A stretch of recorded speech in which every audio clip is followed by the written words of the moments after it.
Hello, crafty friends. I'm Jessica, and here we turn blank canvases into handmade magic. So let's get started. Today we have the 2026 January Simon Says Stamp card kit.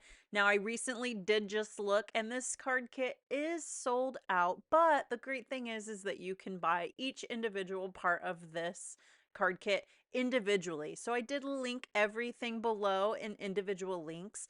Some of them are pre-order, and what that means with Simon Says Stamp is that you just need to order it.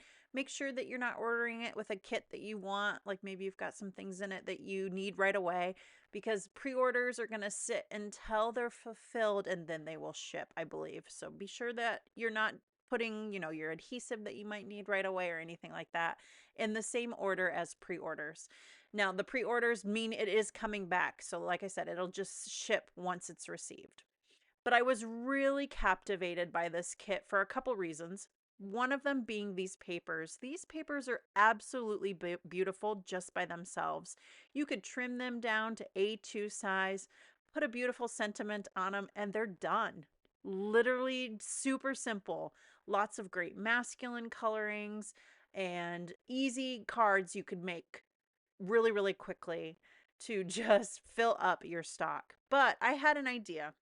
And so I pulled two of the papers out above, and I knew I wanted to use the fox. So we're going to go ahead and ink that up with alcohol ink, and we're going to do a little bit of coloring. Now my go-to alcohol ink is Simon Says Stamp Intense Black ink. It is my favorite. I find that over the years I've been using inks that will smear no matter how much I heat set them, but this one I don't have that problem all the time. And I say that with a caveat. It is, like I said, the best ink I've had.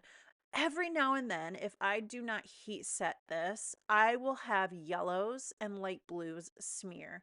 Now, they could be sitting out for a really long time, or I could just ink them and go, and I'll get a little bit of smearing. It's just very random, and I don't know why, because sometimes I ink set, sometimes I don't, but every now and then it will smear. So I try to give as much dry time as possible.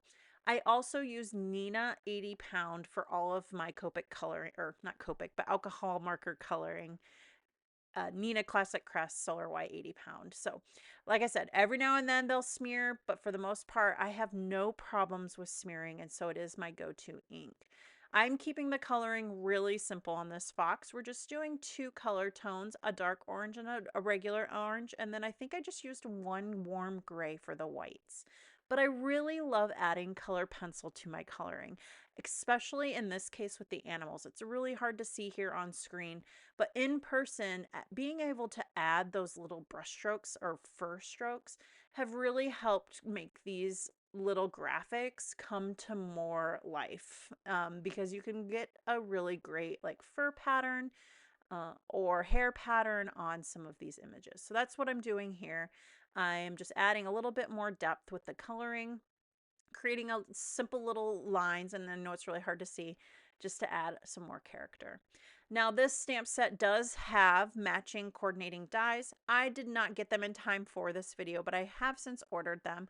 My craft room was missing some of this realistic animal critters, and so that is the second reason why I purchased this stamp set or this card kit, is because of the realistic animals that are included in it. I occasionally need deer specifically stamp sets for some of the more menfolk in my life, and I did not have a really good one to include in some of those cards. But now we're going to go ahead and move on. I did decide to go with this one panel, and the reason is because I really loved the way that the orange paired with the blue tones in the sky. I felt like they really brought each other up a notch and really complemented each other, and that's why I chose this one. But I did want to add this little tree that I ended up cutting off as like a part of the ephemera, or adding the depth to the card with dimension. So we're going to go ahead and cut it out, and then we're going to end up popping it up with that fox, like I said, to add that little extra dimension, give this card a little bit more of another note with the added dimension that we're including by adding these additional pieces onto this card. So now that we have all of the pieces cut out, we're going to go ahead and build the card up. So I'm just using my go-to card base. It is linked below. It is an accent opaque 110-pound card base. I've really enjoyed the sturdiness of this card, and it's more cost effective. So it is linked below. It does go in and out of being available, and you're going to want to grab it when you see it. I use a little antique salt dish to keep the glue down in my nozzle for my Simon Says stamp glue. I don't do this for a newer bottle. This is definitely for the ones that are running very low. There is uh, a caveat with that. When you're putting the nozzle down like this in this particular bottle, I've noticed that it will geyser out when you open it. So just be aware that if you're putting the glue down like that, it could bubble up like a volcano uncontrollably. But I'm doing it because I'm trying to get every single last drop out of this bottle. It is down to the last little bit, and I want to make sure that I use it all before I open a brand new one. So just a little tidbit there. If you're putting your glues down, this one will definitely geyser out eventually, and it's hard to control.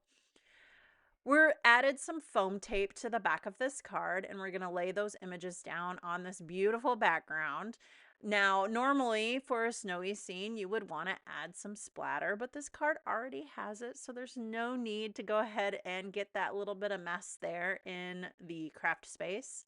I'm just taking one look. We're going to go ahead and figure out what sentiment we're going to use. Now, the die set does have the sentiment coordinating dies moving forward, but we don't have those, so we're going to go ahead and fussy cut it out. I went ahead and we're going to go with the one that says with thanks.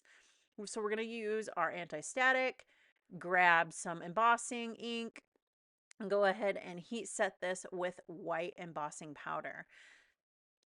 So I'm doing just a quick clean on the stamps. They tend to stamp better if you clean them before you use them when they're brand new. I don't always do it. For this one, I wanted to make sure that our white embossing powder was really crisp, so I went ahead and cleaned it off before moving forward. Went ahead and heat set that off camera using a microfiber cloth to clean off that anti-static powder. That works really well, especially on these dark cardstocks that you're using that powder on. It tends to cling to it.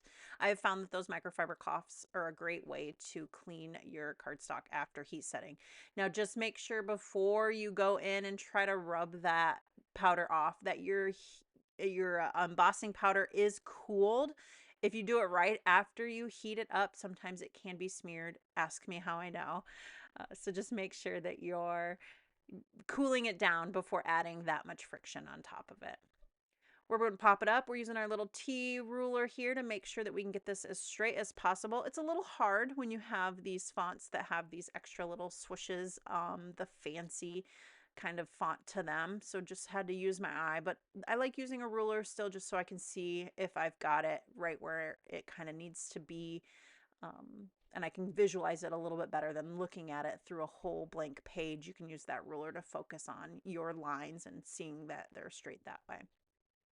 So this little trio of gems came with the card kit. I went ahead and added some of the dark green and dark blue ones. I kind of went with wherever they were falling on what color that I used. And then also this was included in the card kit. This is something I haven't played with before, but it's like a textured glitter paste. So I went ahead and just bunched up a little bit on the tip of this painter's knife, and then we're dabbing it on the white parts of this tree just to add a little extra texture and dimension to the flat image of this dyed or this cutout piece from the paper. It ends up drying very crystally clear and shimmery, so I thought that was a great little addition to that tree to give it just a little bit more oomph. So we're gonna go ahead and put it back together. And that's the card for today. Really, really simple, letting that background shine, adding on just a few little key pieces to the front to add a little extra oomph, and that's just letting the whole thing speak for itself. So I hope you enjoyed the card today. Thank you for joining me. Be sure to subscribe, like, comment, all of the things, and I just want to let you know to have a great day.